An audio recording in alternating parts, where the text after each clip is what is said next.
Olá, eu não sei se você ouve esse podcast dirigindo ou correndo, ou se você está em sua casa. Então, eu peço que você pegue a sua Bíblia, assim você poderá acompanhar melhor o nosso estudo de hoje, que vai ser no livro de 1 Tessalonicenses, no capítulo 1, e tem sobre o título Seguindo o Modelo.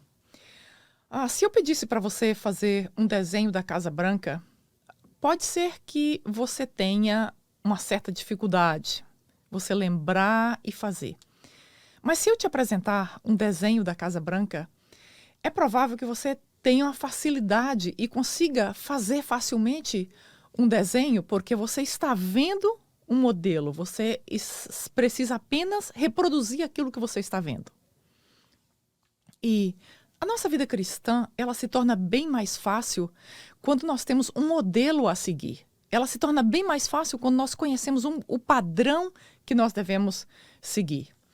Então, primeiro nós temos o padrão de Deus, mas é importante nós termos outros padrões humanos para que nós possamos seguir, como o apóstolo Paulo que diz, sigam o meu exemplo. Ou seja, eu sou um padrão, eu sou um modelo a ser seguido. E é importante que nós também sejamos um modelo para que outras pessoas possam seguir a Cristo.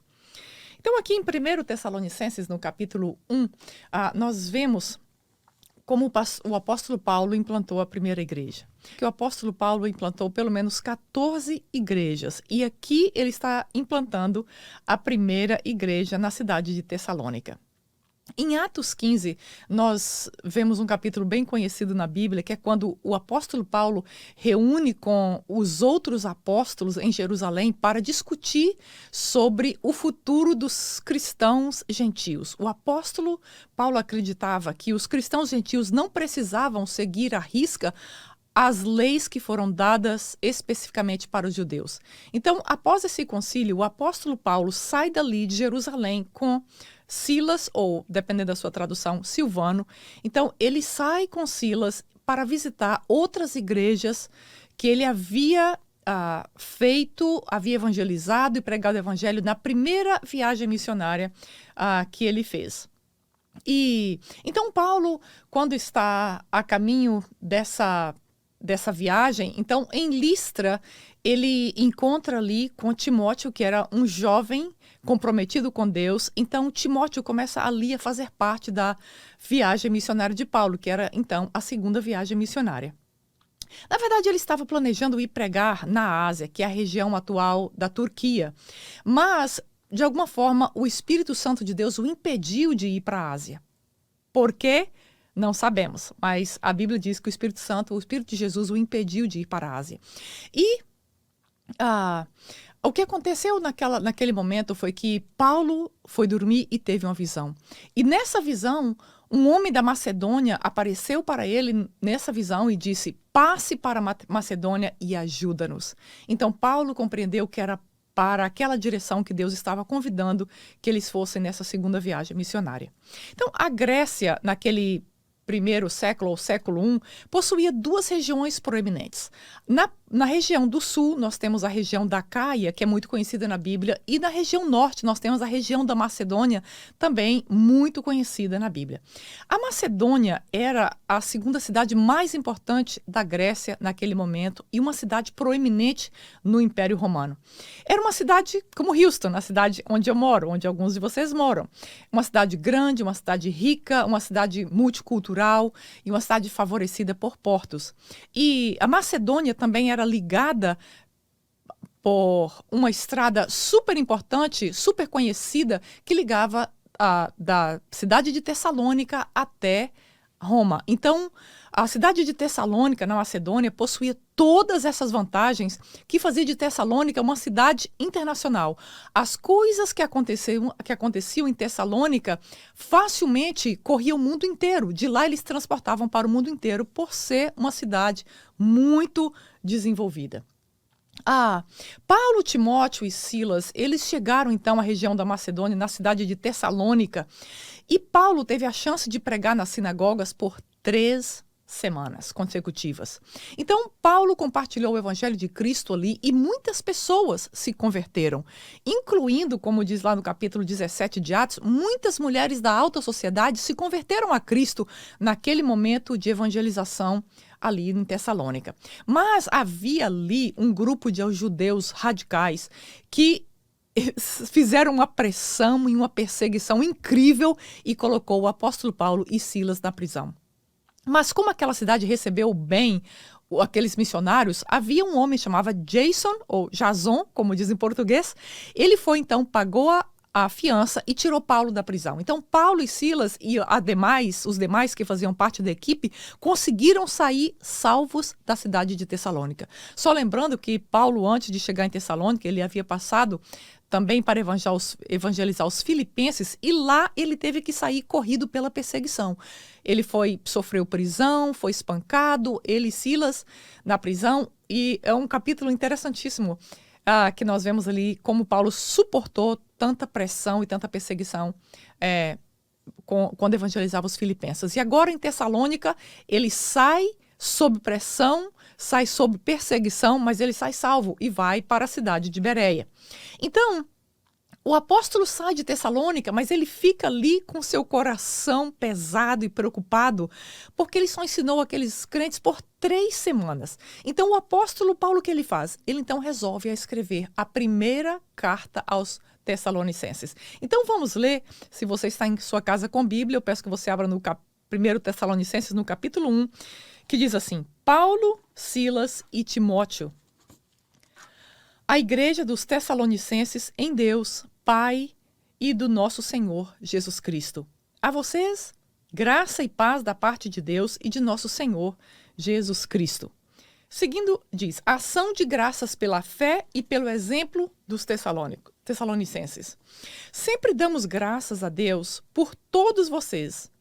Mencionando-os em nossas orações, lembramos continuamente diante de nosso Deus e Pai o que vocês têm demonstrado, o trabalho que resulta da fé, o esforço motivado pelo amor e perseverança proveniente da esperança em nosso Senhor Jesus Cristo. Verso 4, sabemos, irmãos, amados de Deus, que Ele os escolheu, porque o nosso evangelho não chegou a vocês somente em palavra, mas também em poder no Espírito Santo.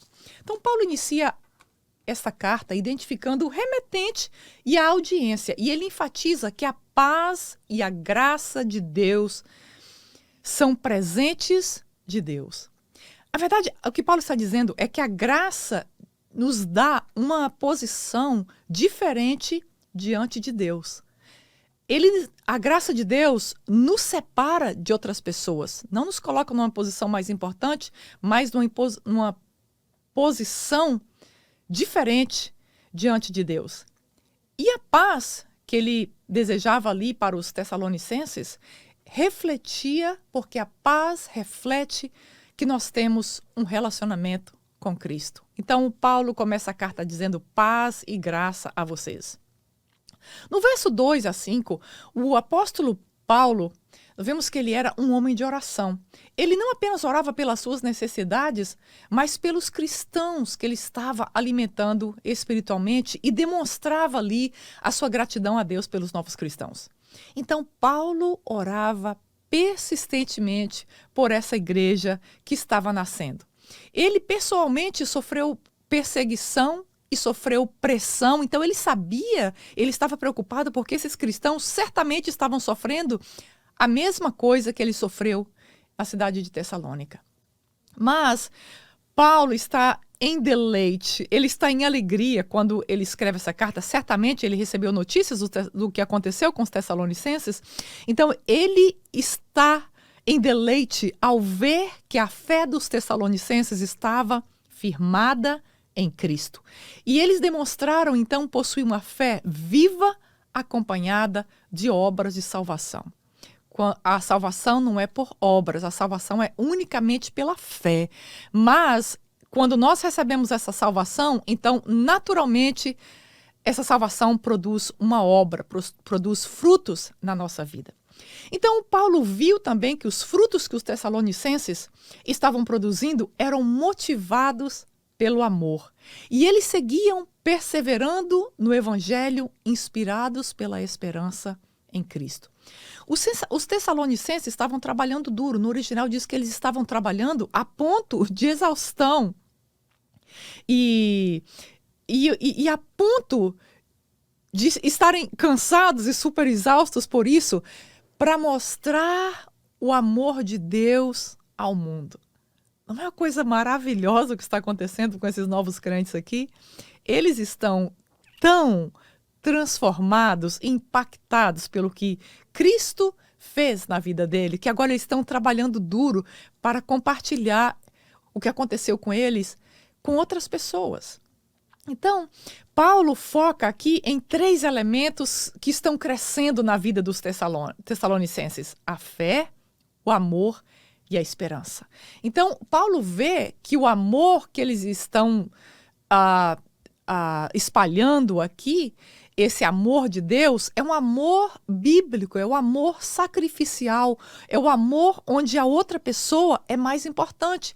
Então, eles não estão preocupados com si mesmos, com eles mesmos aqui, preocupados com a perseguição que eles estão sofrendo, mas eles estão preocupados com os demais a ponto deles compartilharem essa palavra.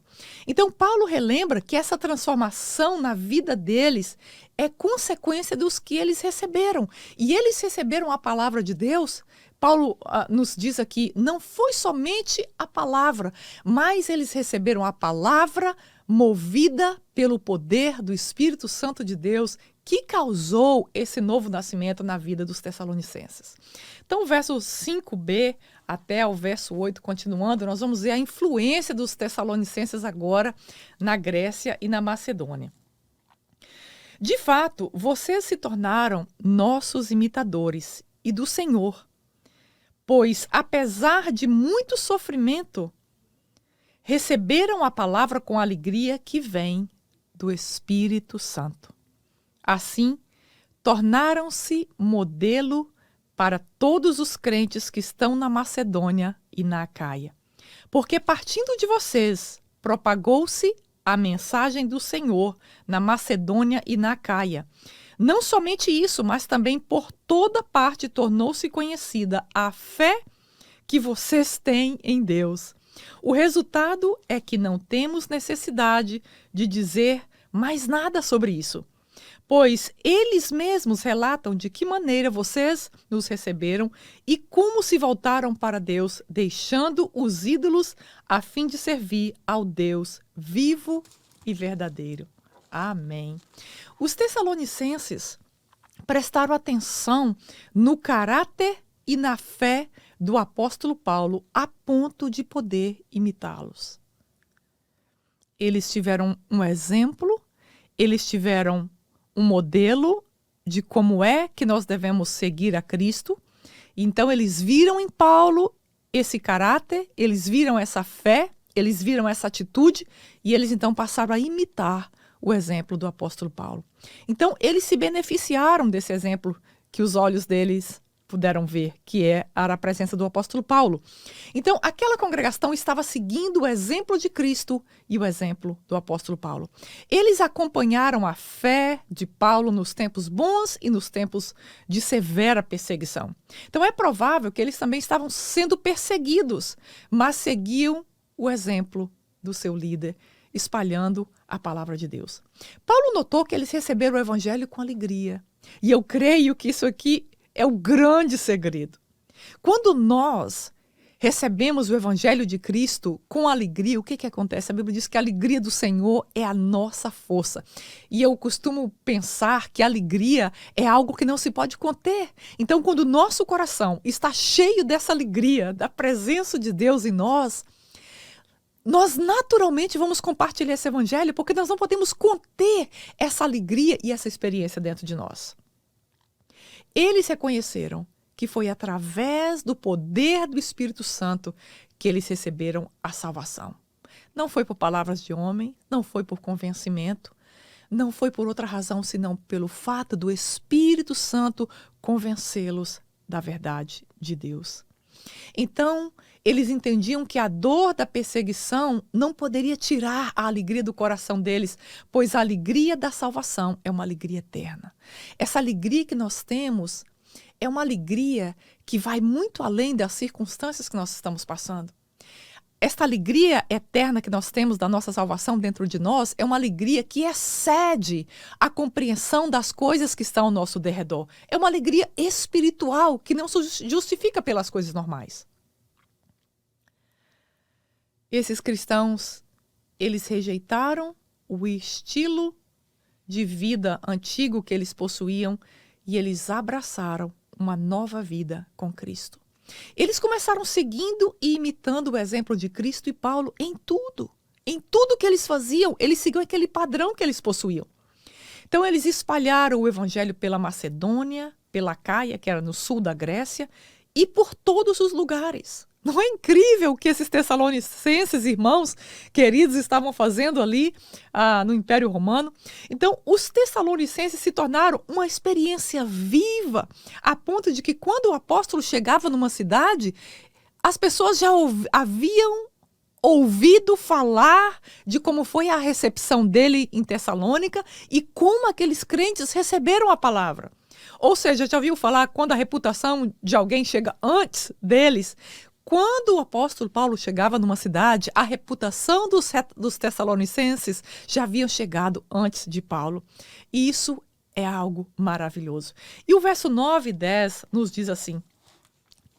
Ele diz: pois eles mesmos relatam de que maneira vocês nos receberam e como se voltaram para Deus, deixando os ídolos a fim de servir ao Deus vivo e verdadeiro e esperar dos céus seu Filho, a quem ressuscitou dos mortos, Jesus, que nos livra da ira que há de vir. Aleluias. Esse report, essa notícia que circulava sobre a conversão dos tessalonicenses a Cristo, possuía 2 pontos importantes. O primeiro ponto é que, apesar da perseguição que Paulo, Silvano e Timóteo e a sua equipe encontraram na cidade, eles também tiveram uma excelente recepção naquela cidade. Como vimos que Jason, ou Jason, foi uma das pessoas que receberam os missionários em casa e ele até pagou a fiança para que o apóstolo Paulo pudesse sair da prisão. E o segundo ponto foi a forma que os tessalonicenses receberam o evangelho. Como eles receberam? Eles deixaram os ídolos para seguir a Deus. E isso era, como dizemos em inglês, um big deal. Era uma grande coisa, porque a Grécia era completamente pagã e adoravam vários tipos de ídolos. Mas os tessalonicenses, eles deixaram esses ídolos, eles deixaram a velha vida e tomaram a decisão de caminhar uma nova vida em Cristo. Aqui no verso 10, vemos que os tessalonicenses realmente receberam a mensagem de Jesus. A esperança deles agora estava nos céus, na vida eterna. O Deus verdadeiro ressuscitou Cristo dentre os mortos, e esse Cristo os livraria e nos livrará da ira vindoura. Esse verso serve de termômetro para nós. Enquanto nossa esperança estiver em qualquer outra coisa, em qualquer outra pessoa que não seja Cristo, significa que nós ainda não somos e não pertencemos a Cristo. Quando nós temos uma experiência do novo nascimento, a nossa esperança vem unicamente dos céus e está unicamente na pessoa do Senhor Jesus Cristo. Enquanto essa gratidão de que Jesus nos livrou da ira vindoura não permear nossos corações, significa que nós ainda não estamos caminhando com Ele ou ainda não conhecemos a Cristo. Quando nós imitamos ou seguimos o modelo ou o padrão de Cristo, automaticamente a nossa vida também se torna um padrão e um modelo de referência cristã para outras pessoas. Esse estudo nos convida para seguirmos o exemplo de Cristo e o exemplo de Paulo e o exemplo dos tessalonicenses. Como nós temos recebido a palavra de Deus em nossos corações e o que essa palavra tem causado em nós.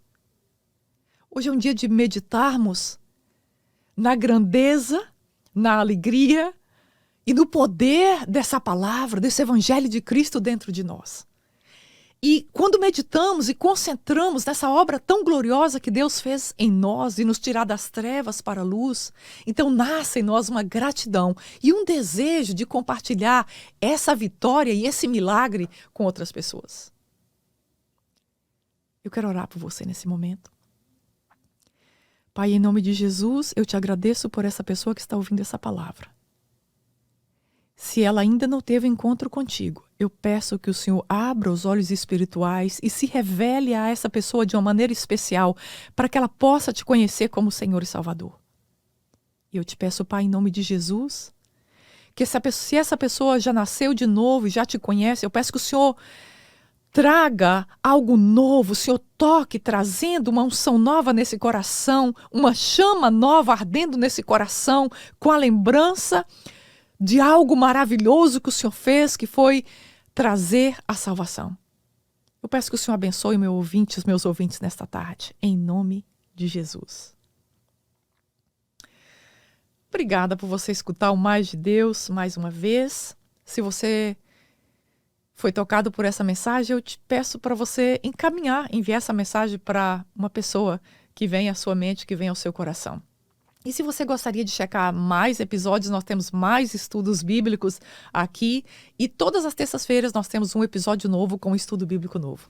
Muito obrigada e até essa próxima terça-feira, se Deus quiser.